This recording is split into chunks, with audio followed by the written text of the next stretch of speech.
Chronique vêtements, je vous explique ce qu'on appelle le système multicouche, qui, comme son nom l'indique, consiste à superposer différentes couches de vêtements pour obtenir une protection adéquate en fonction de la température et du sport qu'on pratique. On peut utiliser différents matériaux, différentes fibres pour les vêtements. Une chose qu'on veut vraiment pas, qui est l'ennemi du froid, c'est le coton, donc c'est à proscrire. Pour le reste, moi, je préfère la laine mérino.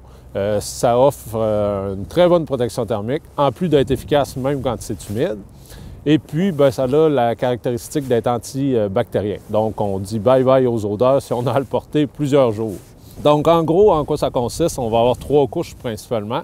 Une couche de base qui va être plutôt ajustée au corps. Cette couche-là va permettre d'évacuer l'humidité vers l'extérieur. Par la suite, on a la couche qu'on appelle intermédiaire. Son rôle à elle, c'est de garder une certaine isolation, qu'on conserve la chaleur du corps.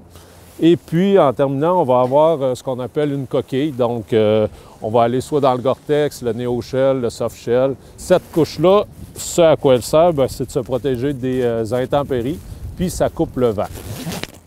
Finalement, lors des petites pauses, on ne veut pas perdre notre chaleur. Donc, on va traîner une 4e couche. Ça va être dans le sac à dos. Ça va être soit un duvet, soit un autre isolant synthétique qu'on va rajouter par-dessus tout ça. Question de se garder au chaud le temps qu'on mange, qu'on boive. Après, on l'enlève, on met ça dans le sac à dos et on repart. Les pieds, on va choisir un bas adapté à chaussures avec lequel on progresse. Pour les personnes ayant des problèmes avec les ampoules, on peut superposer deux couches de bas, un petit bas qu'on appelle un bas liner, puis un plus gros bas.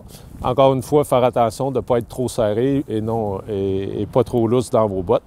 Mais encore une fois, la laine mérino est un excellent produit. Moi, c'est ce que je préfère, c'est ce que je porte toujours. Finalement, tout ça vous permet de rester au chaud, mais il ne faut pas oublier que quand on débute la journée, on a souvent un peu plus froid qu'une fois qu'on fournit de l'effort. Donc, partir légèrement inconfortable. Puis, à mesure que la journée avance, on peut soit enlever des couches ou, dépendamment du modèle de vêtement qu'on a, des fois, il y a des petites trappes d'aération qu'on peut ouvrir afin de laisser la chaleur s'évacuer. Donc, avec tout ça, je pense que vous êtes en business pour avoir des belles journées de ski ou de raquettes bien au chaud.